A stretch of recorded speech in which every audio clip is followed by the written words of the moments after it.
Welcome to the Practice Discipleship Initiative webinar series. My name is Dawn Troutman, and I'm your host throughout this series. You may know me from LutheranLifeCoach.com or from the Extravaganza, which is the gathering of ELCA children's, youth, and family ministers. And I'll say more about that at the end if you're unfamiliar with that event.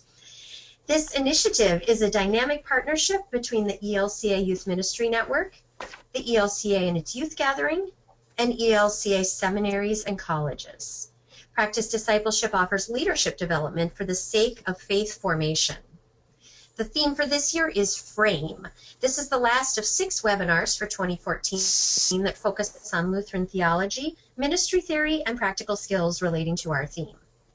Today's webinar is titled Framing the Path, Practicing New Things New. Our presenter today is Rosella White, the Program Director for Young Adults in the ELCA. Before we get to Rosella, I just want you to take note of the box on the right side of your screen. That's where you can type in questions and comments, and there's a couple times Rosella actually will ask for your input, but any questions you have, please do type them in there, and I will find the time to ask her so that you can get your questions answered. And we'll make as much time as possible for the questions. So without any further ado, welcome, Rosella. Thank you so much, Dawn. I'm excited to be sharing this part of the Practice Discipleship curriculum and really had the goal of helping folks think about change, what change is, how change happens, and ways that they can facilitate that process. So they've been able to have conversations, if they've been a part of this series, around a variety of things, around vision and theology and actual ministry context. And so the goal of this session is really to help us think about change. And so change is an inevitable part of life, and most organizations and many people struggle with it, even though it happens all the time. And it's happening more quickly than it ever has at any other point in history. So when we add in the advent of the internet, when we add in multimedia, when we add in just the ways in which education and science have evolved, change happens so much more quickly than it ever did. And so the goal of this lesson is to help participants understand the reality of a situation and explore change and why it's hard, and think about positive experiences that people have had with change. To explore the change process using sociological and faith resources, and to highlight an issue that can be changed in their community. We might not have time to do that today, but we'll definitely give you information and tools as you follow up from this particular presentation to think about a particular issue in your setting, and then to learn how to evaluate the effectiveness of change. And so the session is broken up into 5 parts, and it's entitled Look Before You Leap, and it's we're going to have some conversation around how you understand a thing, so taking some time to look at something from a different angle, talking about the correlation between change and fear, making friends with change, making change actually happen, so again, moving through a process that helps us do that, and then evaluating change. And so as you have questions, if you have comments, please make sure to share those, and I definitely want to make sure that I'm hearing from you. And so we'll go on to the next slide. The person that has influenced most of this thinking for me has been sociologist Malcolm Gladwell. Many of you know of Malcolm Gladwell from his book, The Tipping Point, but he's done a few other books, I feel like a lot now, so Blink and Outliers and a couple more. But The Tipping Point became a key source of interest for me because my background is sociology, and it really talks about what are those things that make things tip. And as a sociologist, he is definitely interested in the ways in which society is arranged and things happen, thinking through the different social institutions. And so for our context, being that most of us are connected to the faith community, we think about religion as the social institution that we are dealing most closely with. And as we think about the institutions, we think about the different functions that they have. And so religion as an institution begins with an understanding that commonly held beliefs stem from a divine power and authority and provide guidance from a moral and ethical standpoint. So even as we have a conversation about change, we're doing it within the context of an institution and a particular way of being for us, which is the faith community. So everything for us then goes back to our divine power, to seeking guidance from that power and that source. For us, it's God, and thinking about the moral and ethical implications of that. This lesson also is going to combine with some theological reflection as we think about listening for the voice of God, and how that voice empowers us, but also helps us to discern what we actually need to do. I feel like one of the mistakes that many of us have made at various points in our ministry is just changing things for the sake of changing them. And I don't want this lesson to be an impetus for you to do that. I want this lesson for you to think critically about what it is in your context that needs some tweaking, that needs to be introduced. And then I want you to take like 5 steps back before you just dive in and do it, because I find that we youth ministry types are very excited and ready to take the charge to make things different and to mainly make them more impactful. But sometimes we do that without looking at the whole landscape.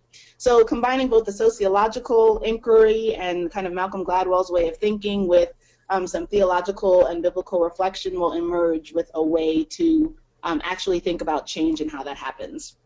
And so I'm sorry.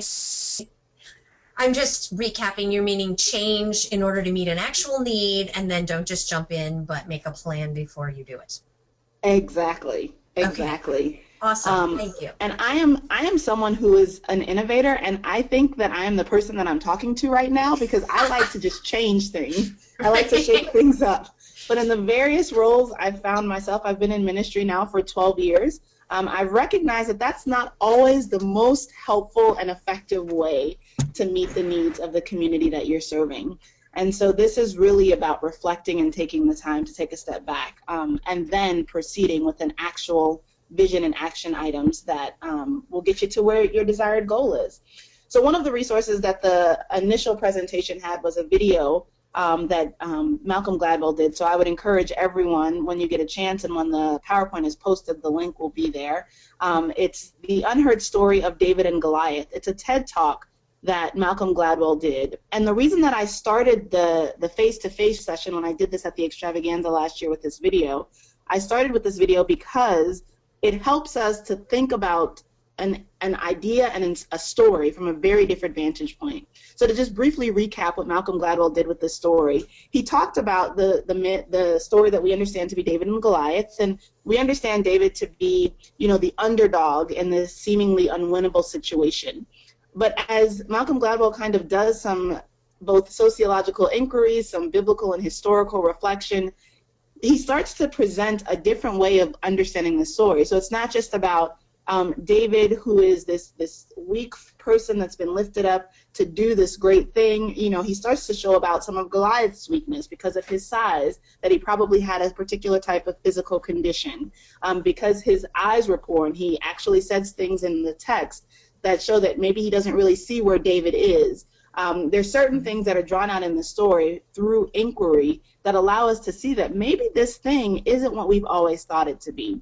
And again, as someone whose background is in sociology, I always appreciate opportunities where in our ministry context, we have an opportunity to step back and see something from another perspective or angle. So I would say before you begin anything, as you discern what God is calling you to do in your situation, to make sure that you've done appreciative inquiry, that you've looked at a thing, whatever it is, a person, a situation, an experience, an encounter, from various angles. One of my favorite quotes is from one of my professors, the Reverend Dr. Katie Day, and she used to always say, change your judgment or turn your judgment into curiosity. So when you're confronted with something that immediately causes you to get defensive, to think about what that is, why that's bothering you, and to become curious about it.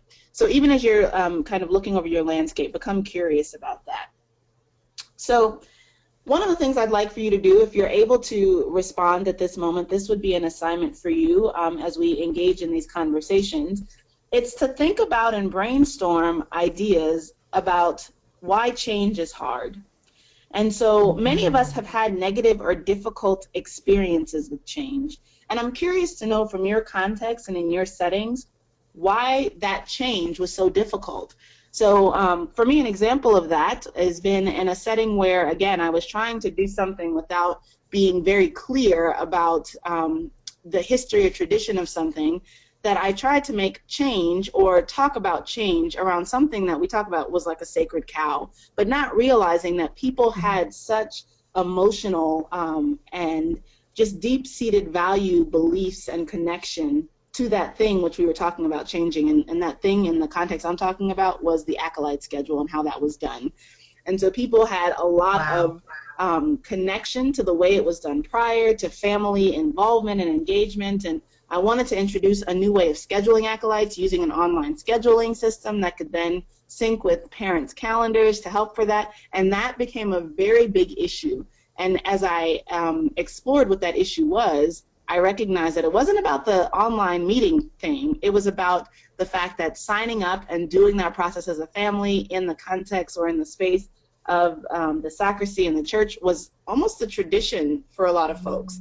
And so by not paying attention to that, I was trying to do something that people thought was, you know, slowly chipping away at their values and traditions.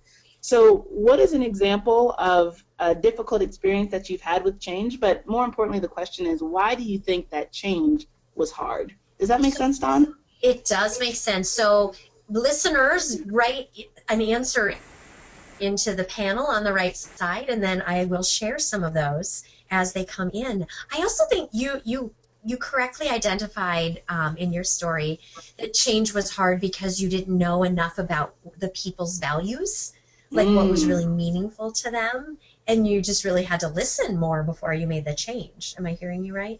That's absolutely correct. And we always talk about relationships as key, but I think sometimes we underestimate how important that really is. So if you go somewhere new, in your first year, and I have now practiced this with a couple of new positions that I've had, you should be doing nothing but listening.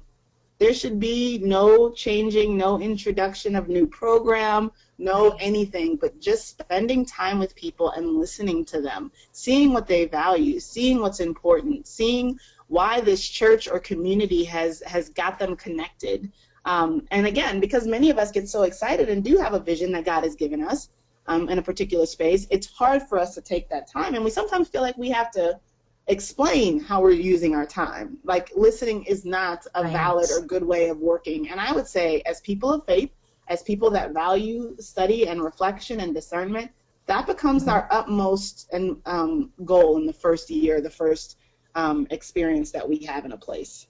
Yes, thank you. So, and just you being there is a change for them, even if you think you're doing all the same things as your predecessor. So Exactly. So we have some great examples, and please do keep writing in. Luke says that change is hard, especially in churches, because folks have control of their sandbox and they can't see the bigger picture. In fact, I think many people in a small environment only see the small picture. They don't like the idea of structure and processes where it is needed. Do you want to say anything before? Oh, Luke has more about a recent example at our church is that the Sunday school has always done Operation Christmas Child, and last year they reluctantly worked with our confirmation program, but this year they flew Operation Christmas Child under the radar because that effort was theirs. Thank you, Luke. Ashley said, I would say leaving things is the same is easy and change is hard. That's so true, Ashley. And then Deb said, confirmation, changing the programming and confirmation day. We do not want this to be a graduation from faith day. So those are some feedback, and please do continue to type in, but I'll give it back to Rosella.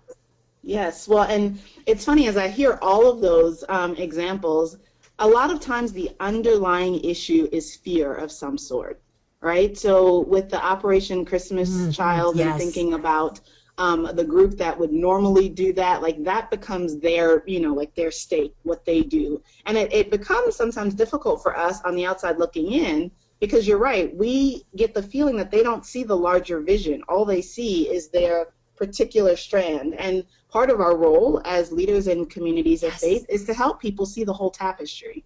But the reality is that induces and incites a lot of fear, because people feel like already in the midst of all the changes happening that they're going to be losing a piece of themselves. And so it ends up being less about the thing and more about that fear of, if we don't do this, then what relevance do we have, and do I really matter? Right? So again, oh my gosh, that relates very well. Yes. Yes. So Wendy said the need for change sometimes points to a failure on our part that can be painful and daunting as we look to approach things from a new angle. So I have Absolutely. a couple more that one related well to you, and these are so good if I can share them. Is that okay, Yes, Rosella? please, please, please. So Ashley added, I would also say it's hard to listen in the first year when you're part of a church that's struggling. They brought you in expecting change to happen immediately to revitalize the programs rather than making the right changes. Oh, yes. I'm sorry. Like, just No, go Ashley, ahead. like, thank you for that because that hits the nail on the head for me. I often talk about how we as the church writ large, congregations, synods, church-wide expression, all across the board, are in the state of survival. And when we're surviving, we don't have space and room to vision, to plan, to listen, to stop and reflect, even though those are the things that we most need to do in that moment. So it becomes this great irony because, of course, like if you think about yourself, if you're like in one of these reality shows, whether it was like The First Survivor, or I don't know if anyone has seen like Naked and Alone and Naked and Afraid in the Woods on like Nat Geo, I think it is. But like you have these people who are in situations of survival and everything falls apart because survival becomes the number one thing. So it makes logical sense to me, even as our role, and this is where people underestimate the role of those of us who do faith formation, youth ministry, children's ministry, young adult ministry, because we are so attuned to culture and shifts and changes, we very rarely get up in arms around this notion of death and life, right? Like we hold a special place to be able to help our congregations take a step back and really listen and pay attention to what's happening, because we do that without even realizing it in our work every day. And so part of our role, then I'm thinking about Ashley's example, really is to create some of our own boundaries, but also create relationships with our leadership, because some of us are managed and we have to respect that as well, to say, this is what I'm seeing and this is what we need by way of some space and time to listen and really do that thing which can cause sustained change that reflects the needs that are present here. Yes, these all relate so well to what you're saying. Thank you, everyone who's listening. Meg wrote, leading a Bible study on Sunday mornings for high school youth. Didn't realize the two parents really valued leading that group and making pancakes for the kids. And so I asked them, they said yes, and they're doing fabulous leading the group. Another person wrote, it's so true one has to engage the people first. As one who tried to make a minor change to the Wednesday evening education schedule, unintentionally alienating an entire segment of people. By changing the meal procedure, many felt left out of the decision making. We keep moving forward, gathering input, a very wise decision. Yet another person, I started as a full-time youth director about 5 months ago. I tried to figure out as much as I could about what was previously done by the church to gather the youth. There was one event called Supper Club for 3rd through 8th grade. It was the biggest talk when I started because 5 to 7 years ago, it was a great ministry. But when those youth moved on, the new youth didn't pick it up. So the program needed to be changed because it was not working for the youth of today. But some of the parents of the 5 to 7 years back had such great memories, so they didn't see in the present how it wasn't working. And that's from Doug. Thank you, Doug. And he also added it was that people felt they lost some control, and actually things have been better now that we hear many voices alleviating the fear. So, and Luke, so many good stories. I'm sorry, Rosella. These people are taking over with their awesomeness. Well, and this is actually what I prefer. Like anyone that's ever been with me in a space, like I like the conversation, so this is great. Good. So that was Doug, new youth minister. Yay, welcome, Doug, to our world. Luke says change is also a ton of work. That's a reason it's hard. Yes. And when working mostly with volunteers, they don't have the energy and the effort to be put in. People can be afraid they will no longer be needed, or that you're saying their past choices were wrong. So true. Jill wrote, because change may require a change in relationships that may be long-standing. Luke, he's back with our role as young youth leaders really can be called change managers. Yes, Luke, every person should be on this webinar hearing what Rosella is saying about being a change manager. And then David, what avenues do you use to facilitate the conversation, to address people's fears and encourage them to approach change with a positive attitude? So that's sort of a question for you, Rosella. How do you facilitate that change conversation when you know people are fearful?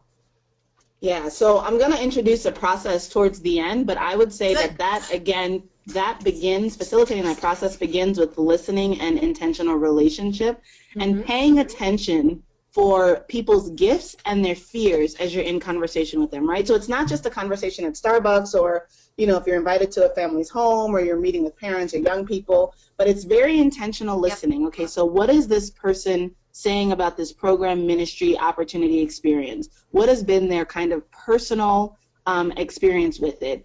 What are they saying their gifts are? And that's something that continues to be uncovered because you don't get that from one conversation, right? So part of our role is to help uncover that. What are they talking about as some of their fears, right? And again, I feel like fears basically fall in as few categories. And sometimes I wish I could take notes while I'm talking because I want to go back and say it again, but it's gone once I said it. But I think fears, people feel like a fear of being left out, right? And people have a fear of not being valued. And people have a fear of not really knowing what to do. And when they don't know what to do, sometimes you also see, the claws come out because they're trying to protect what is. Because if what isn't currently present, then they don't really know what their purpose is. So again, as you're having these conversations, part of that facilitating this change process begins with really intentionally listening for people's experience, for their gifts, for their fears. And then as you create kind of the vision and as you gather the folks around that will be working with you to introduce this change and to discern what the change may be, you keep those folks in mind. I don't know if folks on this webinar saw Coming to America, and the reason that I bring Coming to America up is because there's an image in it that one of my colleagues uses. When we were talking together about how we kind of catalog people in our minds, like I'm very much I have a spreadsheet, an Excel spreadsheet with the name of folks that I've met since I've been the director for young adult ministry, kind of what their gifts are, the context that I met them in, because I always go back to that when I think about opportunities and who could be people from the church-wide perspective that can plug in.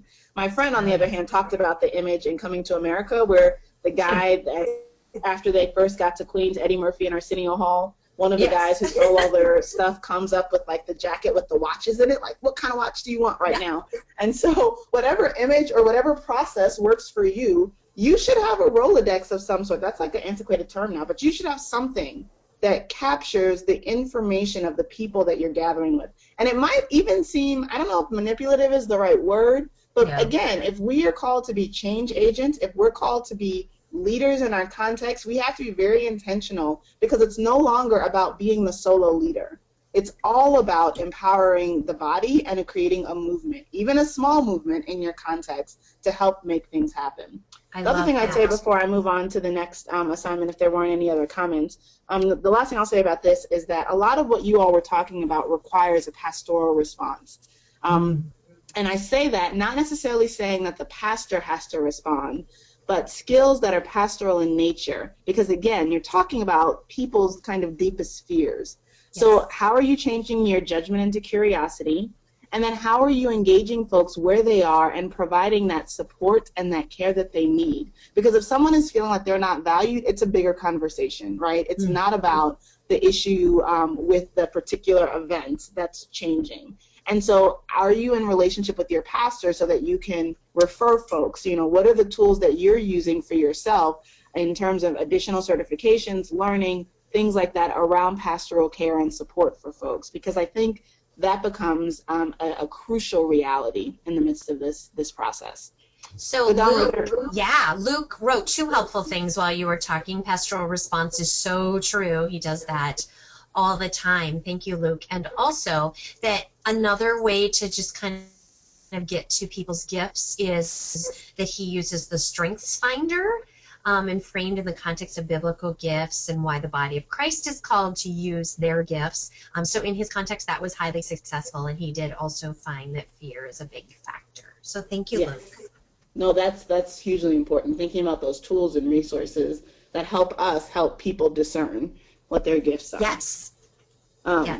So my second question is kind of on the flip side of this, and I'll give you some time to respond. I'm glad that we're getting some responses. That always makes me happy because one of my fears is that no one is going to show up to the party that I'm hosting. So thank you guys for showing up and participating. But on the other side of this, I think some of us have experienced positive change, right? We've experienced situations where something had to happen and change occurred, and there was a positive feeling around that. My hope, at least, is that you've experienced that. And so the question to you is, what were characteristics of this change that made the situation positive, right? What were characteristics of this change that made the situation positive? I'll bring up an example that recently has happened for me in some of my area of work. But we have a way of hiring practices in the church-wide organization that don't necessarily allow for colleagues, so people that are on parallel situations and job roles, to interview for new colleagues, which in some ways makes sense. But the other piece of this has been that the work that I do is part of a team of us that look at the first third of life, and we work very closely together. So as new positions have come available, we've advocated and lobbied with our team leader to say it would be really helpful if we could be a part of the interview process in some way. And again, we get that we may not be in the formal interview, but is there a way to create space? Because this is what we're trying to do. We're trying to build a cohesive team. We really want to make sure that people on our team feel valued as they're a part of this decision. We know that when there's transparency and communication up front, that changes outcomes. And so we kind of created our case statement and presented that to the powers that be. And they did provide space, and are providing space for a couple of new hires for the team that I work on.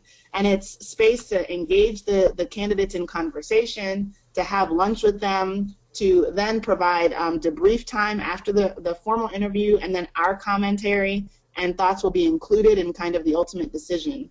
And something like that, which at first we were met with, we don't do it like that. We've never done it that way, became a very different experience that was positive, I think, for every stage of the process and for every person involved. So what are those characteristics of change that you've experienced that have been positive, that have made them positive? So Luke had an experience, if you effectively paint the vision in a way that all the key players can buy in, the key players are critical, so start early and communicate well. So basically, communication makes change a positive experience. Yes, yes. And my mentor is Peggy Hahn, who is in the Gulf Coast Synod. Some of you may know her as Peggy Cantos. But she used to always say, people support what they help create. And so part of our role is to be vision casters, right? But not only to be vision casters, but to get other people connected to that vision and value that vision. But I would take it a step further. Now in 12 years of doing this work and of the change that's happened in my own life, I would say it's no longer just about us being vision casters and getting people alongside that.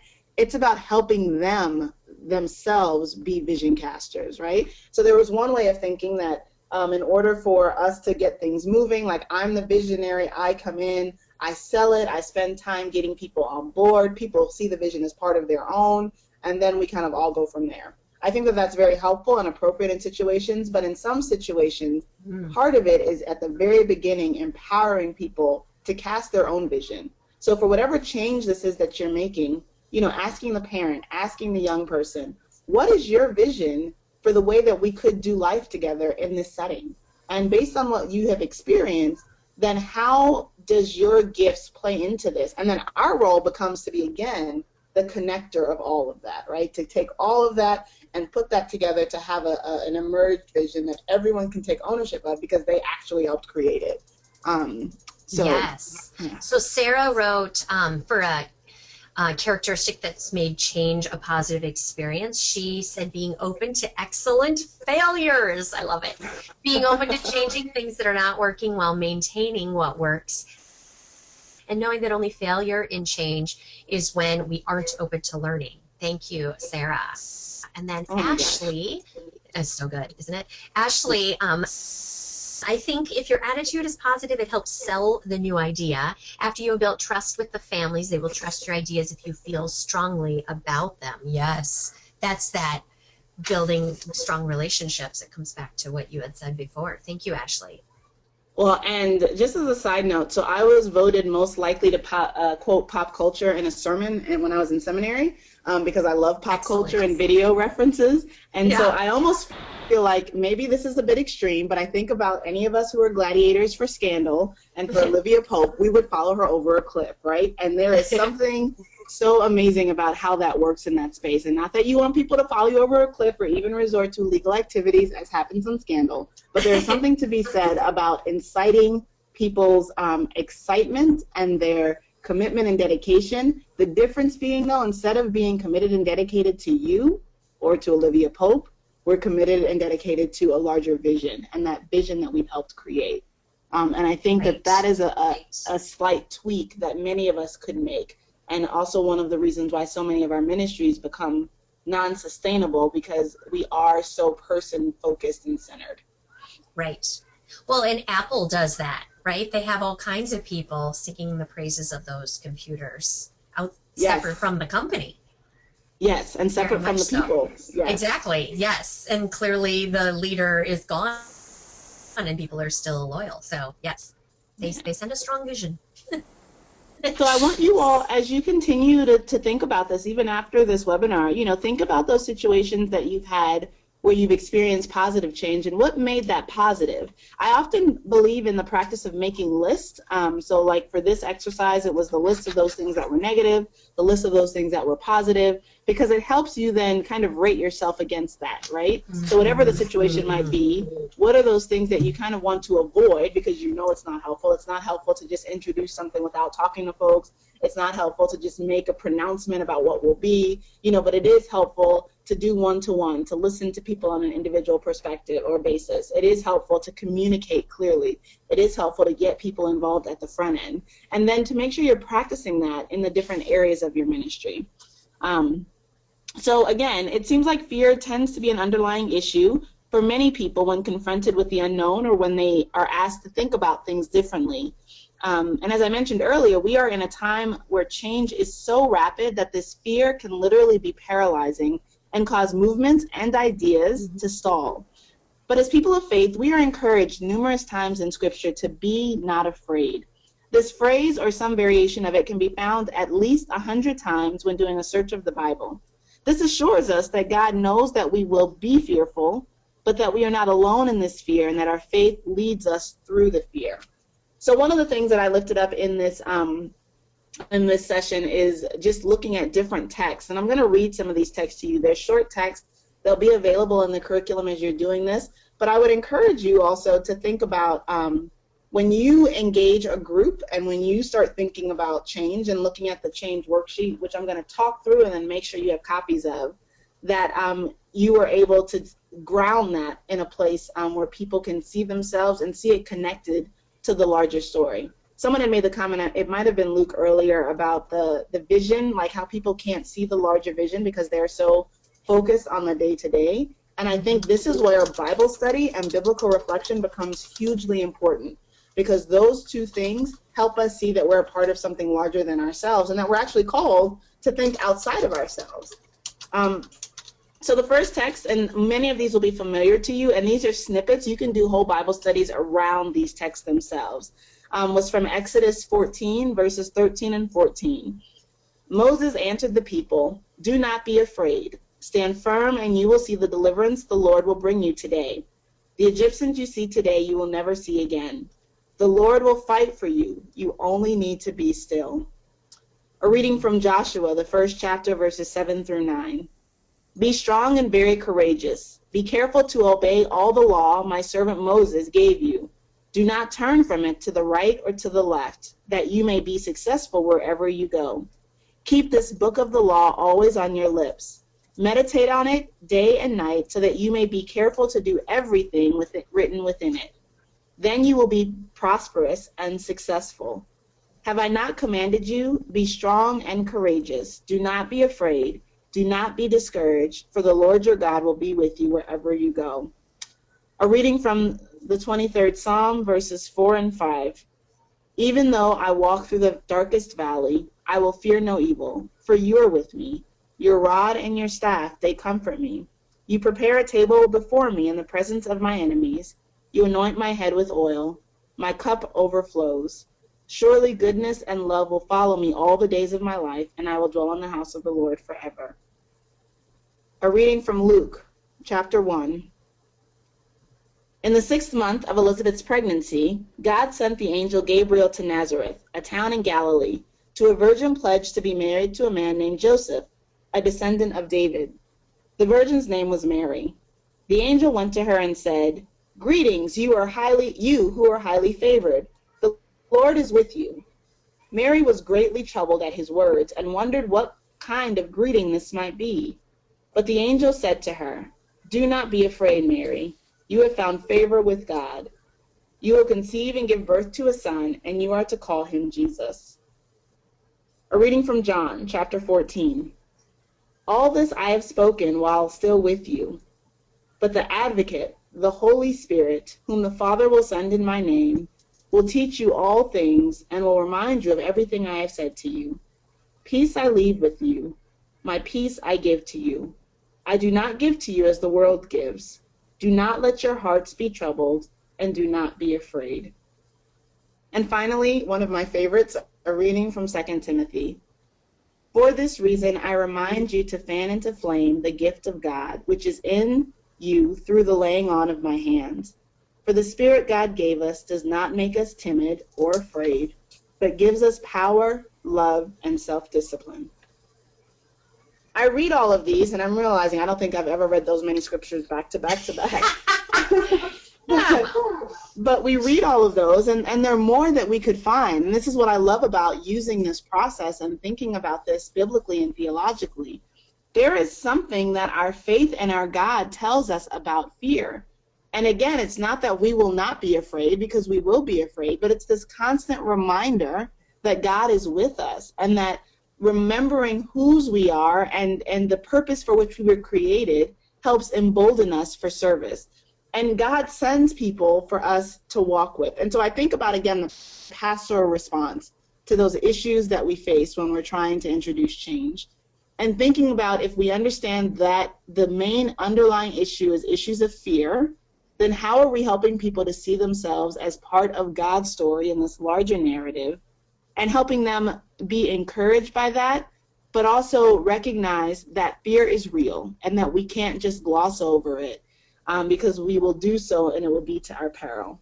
I have tons of stories about this. Oh, I mean, from the people. I love that we have this context going, that you just read this scripture and now I'm reading stories of people doing change well. So Deb wrote, with the change of our confirmation program, at first it was so difficult until our first service last January. The youth and their families could decide either to be confirmed at the 8:30 service with robes and traditional liturgy, or the 10 o'clock service with the contemporary. It turned out to be awesome. We listened and honored, yes, and we had the parents give great feedback to the next group of parents and youth coming in. We didn't make this change with taking 20 steps back, praying, listening to God's voice, and really understanding what the vision was. Thank you, Deb. Mark wrote, I often characterize this dynamic of identifying personal visions and finding ways to form them into a shared vision. Thank you, Mark. Doug wrote, as a church that serves a bedroom community, we had a choir model that was simply not workable. After people drove home 30 minutes from their jobs, they had no desire to bring themselves out again to make a joyful noise. This affected both our adult and youth singers, so we talked one-on-one with the people who were directly affected to formulate a new way of practicing for worship, gathering after worship one week, singing at the next. In today's busy world, people enjoy the possibility of a lesser demand of time while still doing what they loved. The number singing has increased in both the adult and youth choir. That's awesome. Just by making it easier in their schedule. Wow. Allison wrote, partnership is the willing to take risks together. Thank you, Allison. Yes. David wrote, in my first year, I helped change the Sunday school curriculum, not because I wanted to, I actually never thought I would, but because there was passion from teachers who had a vision for the curriculum they'd been wanting to do. So in that case, it sounds like David brought together the vision of the people. Thank you. Yep. Chelsea created her own youth visioning team, which is filled with parents, adults, and youth, 8 people on the total.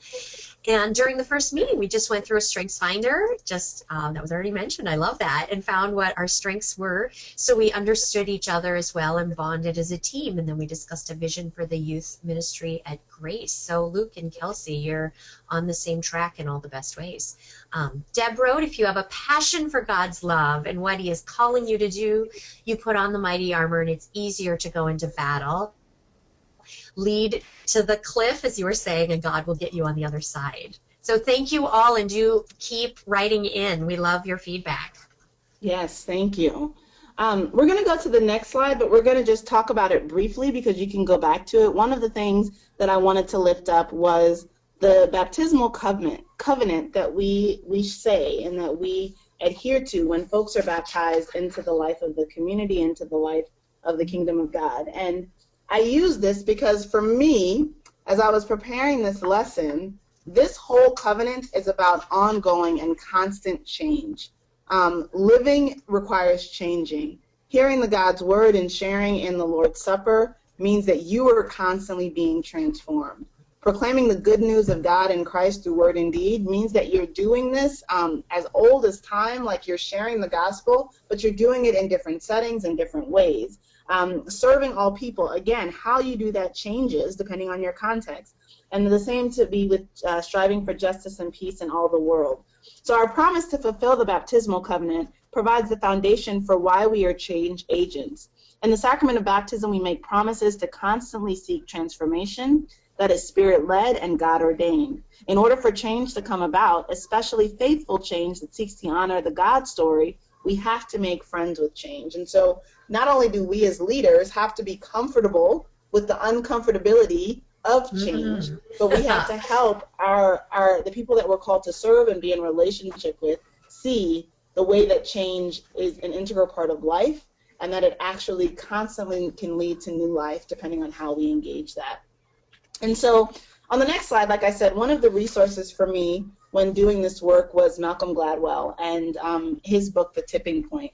And there are a few concepts that he introduces that I thought were really helpful in continuing on this conversation about making change happen or framing this path. And so in this book, he introduces an idea that's called the tipping point. And this is that magic moment when an idea, trend, or social behavior crosses a threshold, tips, and spreads like wildfire. Gladwell identifies three concepts that are regularly present when widespread change happens. And these concepts are as follows, and I'll expound a little bit more on these as I'm talking, and then again, this will be available for you on the website.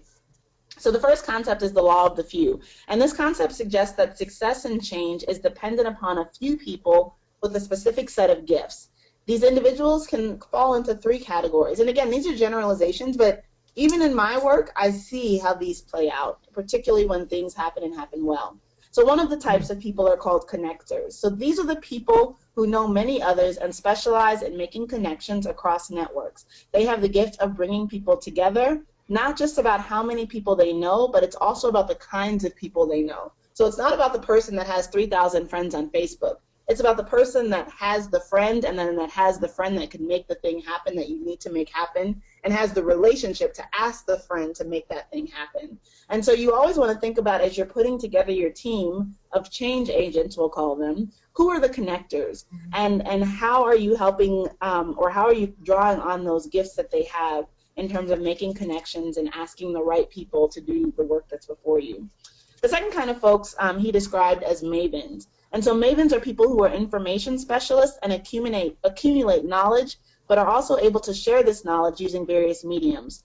They not only know a lot of information, but they want to share it and they want to be helpful. So one of my best friends is a maven.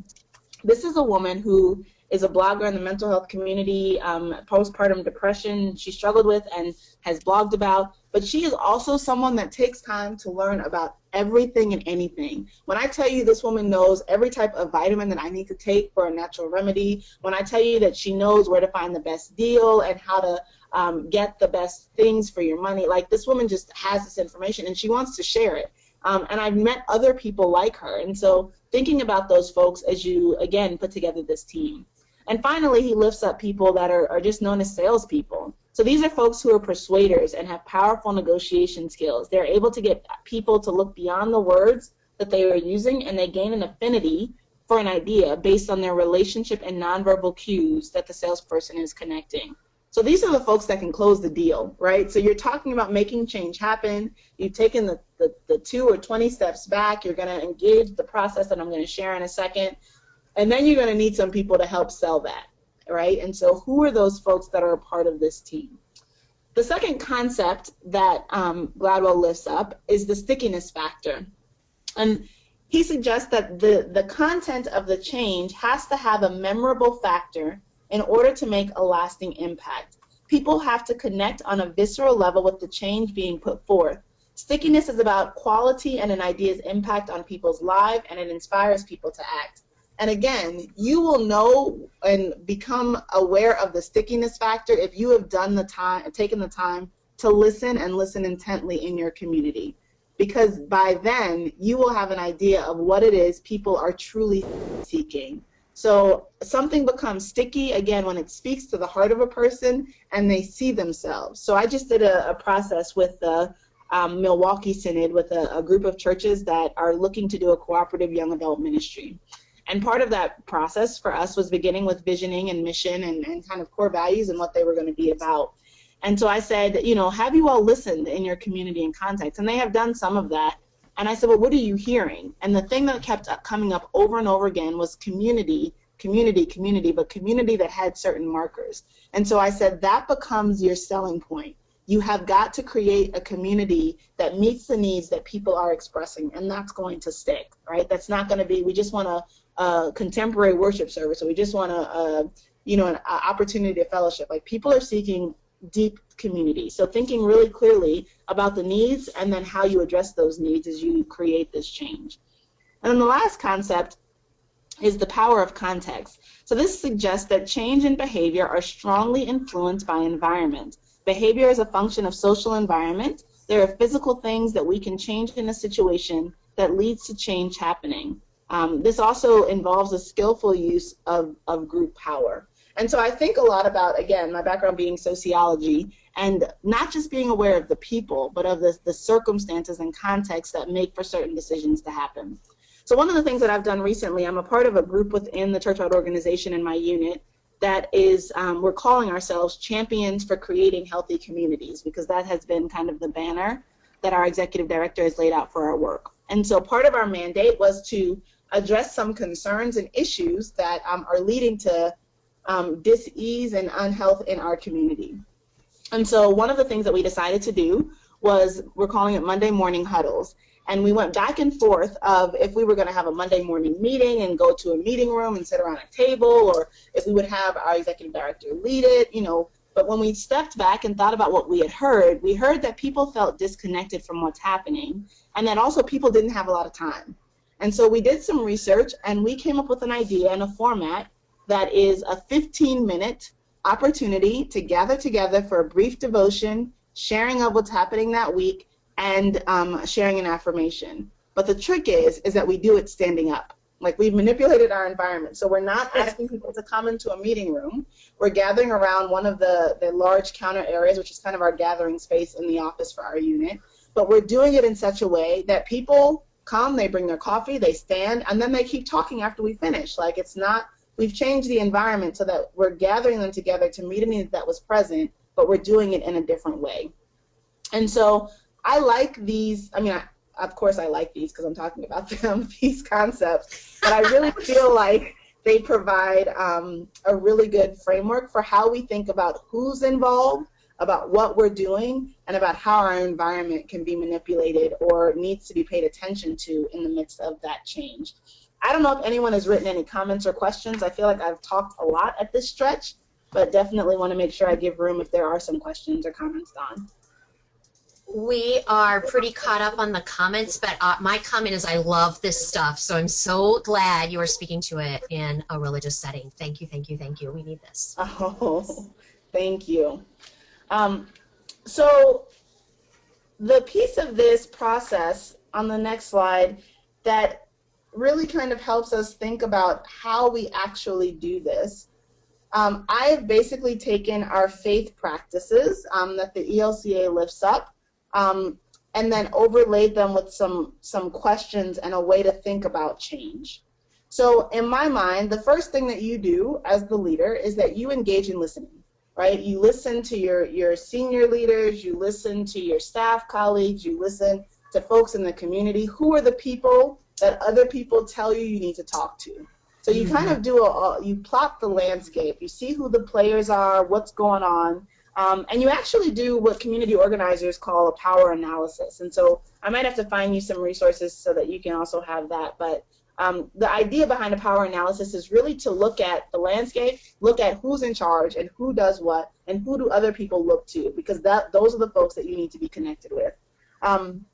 After you do that, you think about, again, getting this group together. So this group of change agents that includes connectors and mavens and salespeople. And you embark on a journey together. And that journey is going to be lived out through this process using the faith practices. So we begin with prayer. And with prayer, we try to take time to discern where God is calling us to make the change. Prayer opens us up to the presence of God. We're called to thank, confess, intercede, and listen during this time.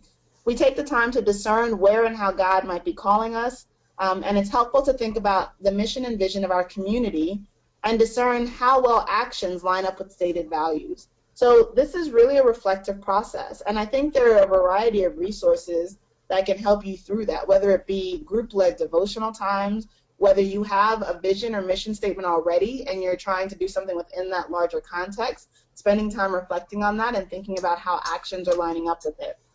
The second thing I would say is that you take time to invite. So you're, again, inviting others into this process of discernment and those who have an interest in making the same change. And so on the one hand, you have your small group of change agents, but on the other hand, maybe you do a large-scale discernment process. And so you want to make sure, going back to what we lifted up earlier about what's helpful about making change, that things are being communicated and that people know what's going on. So again, asking that question of who should be included, but also how are we inviting the larger context and community to be a part of this. The third thing is study. And the study is not just about scriptural study and exploring the Word of God, because you're going to be doing that throughout this process, but you also want to study the history of change in your context. So what's worked before and what has failed? What have we learned from that? What is the congregation's and the leadership's relationship to the issue or idea that's being discussed? If things have been tried before, what were the challenges and what were the examples of positive change that were happening? The fourth thing is give. And the idea is not just to talk about giving of financial resources in this moment, but giving of ourselves and recognizing that what we have, first and foremost, is not ours, but belongs to God. And we're called to be good and faithful servants of that and stewards of that. So as you think about the whole change process and the things that you're thinking about, what is needed to make this happen? What resources currently exist? What is needed from the leaders in the community and other partners to make the change happen? And how does the change being explored seriously invite others to think about giving and generosity with their time, their resources, and themselves? And so for the person who brought up the example about the family or the parents that like to cook for the group, that is a great example of people that really wanted to give, and an opportunity was created for them to feel a part of the larger process. Then we talk about serving. And we understand that God meets us in relationship and our relationships with others. And they should be characterized by reciprocal service. Not only are we God's hands in the ongoing work of creation, but we are also invited to be receivers as we live into mutually serving relationships. So in the process of this change context, how are you serving within your communities in ways that help introduce the change? So we want to be the example through our service. And how is that change introduced? I think about the last congregation I was in where we wanted to do something with commercial and sexual exploitation and being a part of that effort.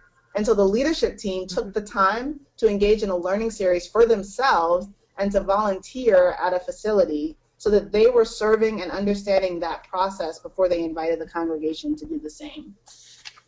And then the last two are about encouraging and worshiping. So with encouraging, we're challenged to offer the good news to one another in speech, comfort, friendship, and the lifelong task of faith formation. We are called to encourage one another, especially those who have been tasked with leading the change. So part of our role becomes encouraging those who are key leaders in implementing the change. How do you uplift those involved in making this happen? How are your change makers, that team of folks that you're together with, encouraged as they kind of cast this vision and run with it? Because again, it's not just about what you're doing. And then lastly, we worship and we celebrate. And so I don't think as people of faith, in the context that we find ourselves, that we can do the changes that we're called to do without worshiping, because we know that transformation happens when the community gathers together, and worship is a celebration. So how are we celebrating together as the change unfolds? That is the main kind of impetus of this movement. And the last slide that I had was just about evaluating change and the effectiveness of it, because I feel like one of the things we often don't do is evaluate what we've done and see what we can learn from it. And if it failed, that's fine. What do we learn from that, though? And so there's some questions for you, just as you think about evaluating this process. So what was the starting issue? Why was it an issue? What was the hope for outcome?